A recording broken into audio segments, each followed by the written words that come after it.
Hey! This is Mr. Potable. In this episode, Jack plunges deeper into a web of secrets and shadows, where every answer unearths more questions. As he teeters on the edge of discovery, an ominous phone call propels him into a dangerous game where the stakes have never been higher. The truth is closer than ever, but so is the darkness that threatens to consume him. Prepare for a thrilling ride as Jack takes his first step into a world where trust is luxury and survival is a game of wit and nerve. The city felt like a labyrinth of shadows, each corner a potential threat, each alley a reminder of how quickly my world had unraveled. The vibrant life I once knew had faded into a bleak, hostile landscape, and I was nothing more than a lone figure trapped in a sea of indifference. Emily's absence was a wound that refused to heal, a gaping void in the fabric of my existence that threatened to consume me. Her apartment, once a sanctuary of warmth and shared moments, had become a tomb of memories. The silence there was oppressive, every room a testament to the love that had been torn away. I searched relentlessly, driven by the desperate hope that some clue, some forgotten note or misplaced item, might offer a thread to follow. But all I found was the suffocating weight of despair, each empty drawer and untouched surface deepening my sense of loss. Returning to my own apartment provided no comfort. It was a sterile, impersonal space, devoid of the life that Emily had brought into my world. The walls seemed to close in on me, amplifying my isolation. Paranoia began to take root, twisting every sound and shadow into something sinister. I felt watched, hunted, as if the very air around me had turned against me. As night descended, the darkness outside mirrored the chaos within. I turned to the digital world, hoping to find answers in the vast expanse of the internet. My fingers flew across the keyboard, searching through forums, social media profiles, and obscure databases, piecing together fragments of information that might lead me to the truth. Time lost its meaning as I plunged deeper into the virtual abyss, my mind consumed by the need to understand what had happened to Emily. Slowly, a pattern began to take shape, like the faint outline of a predator in the fog. Whispers of a hidden network, a shadowy underworld where power was wielded without conscience, started to emerge. It was a world where morality was a luxury few could afford, and where the lines between right and wrong blurred into shades of gray. Fear gnawed at the edges of my resolve, but so did a fierce determination. The closer I got to uncovering the truth, the more perilous the journey became. Yet, I couldn't turn back. The hunter had awakened within me, and I was no longer just a man seeking answers, I was a predator, stalking through the darkness, ready to confront whatever lay at the heart of this twisted web. The nights stretched into one another, each more harrowing than the last. Sleep became a distant memory as I delved deeper into this clandestine world, chasing leads that were as elusive as shadows. Every discovery brought new dangers, new enemies that lurked just out of sight. But I couldn't stop, not now, not when I was so close to uncovering the secrets that had been buried for so long. Then, one night, as I was sifting through an encrypted forum, I found something that sent a chill down my spine, a name. A name I recognized, not from Emily's past, but from my own. The realization hit me like a sledgehammer, knocking the breath from my lungs. This wasn't just about Emily anymore, it was about me, about us, and the tangled web of deceit that had ensnared us both. The city outside my window was silent, but I knew that silence was deceptive. Somewhere in that vast darkness, the forces I had stirred were gathering. I was no longer safe, no longer invisible. The hunter had become the hunted, and the game was far from over. But I wasn't backing down.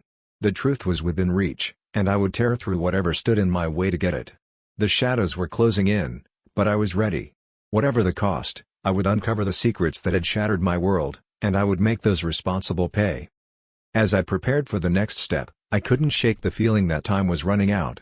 The darkness outside seemed to pulse with a life of its own, a living entity that was waiting for the moment to strike. But I wasn't afraid.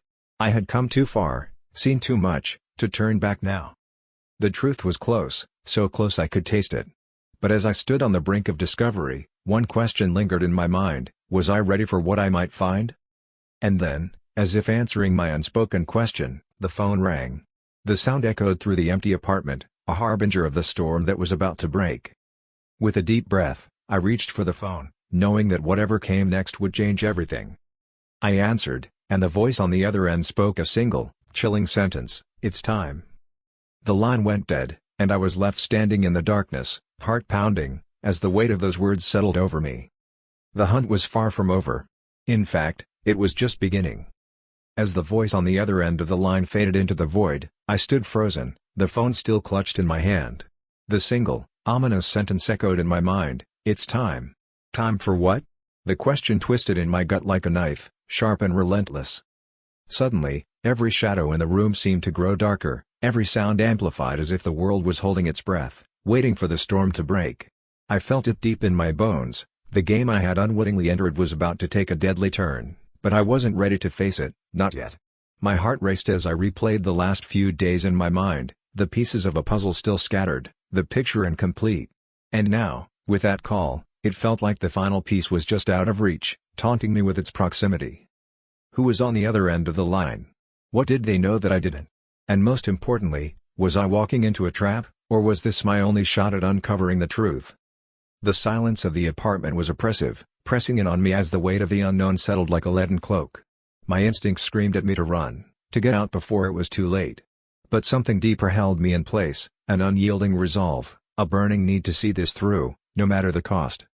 I knew then that the next move would change everything. Whatever waited for me on the other side of this decision would either bring me closer to the truth or plunge me into darkness I might never escape. And yet, despite the fear, despite the uncertainty, I felt a strange calm wash over me. The pieces were in motion, the game was on, and I was no longer a passive player. I was ready to face whatever came next, ready to confront the shadows that had haunted me for so long. But the real question was I ready for the answers? As I stood there, the phone still in my hand, a cold determination settled over me. Whatever was coming, I would meet it head on. But for now, all I could do was wait, and prepare. Because when the time came, there would be no turning back. And in that moment, I knew one thing for certain, this was far from over. The next step in this twisted journey was about to unfold, and it would be the most dangerous one yet. But for now, I was left with nothing but the silence and the ticking clock. The truth was out there, and it was closing in fast. All I could do was brace myself for what came next, and hope I was ready when the darkness finally descended. The phone slipped from my grasp, hitting the floor with a dull thud, as I stared into the shadows, waiting for the inevitable. Whatever happened next, there was no escaping it now. The hunt was on, and the answers I sought were just within reach. But would I survive long enough to uncover them? Only time would tell.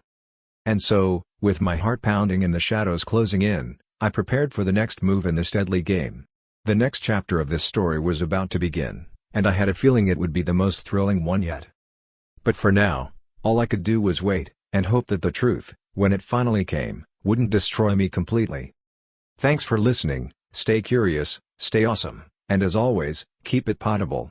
See you in the next episode.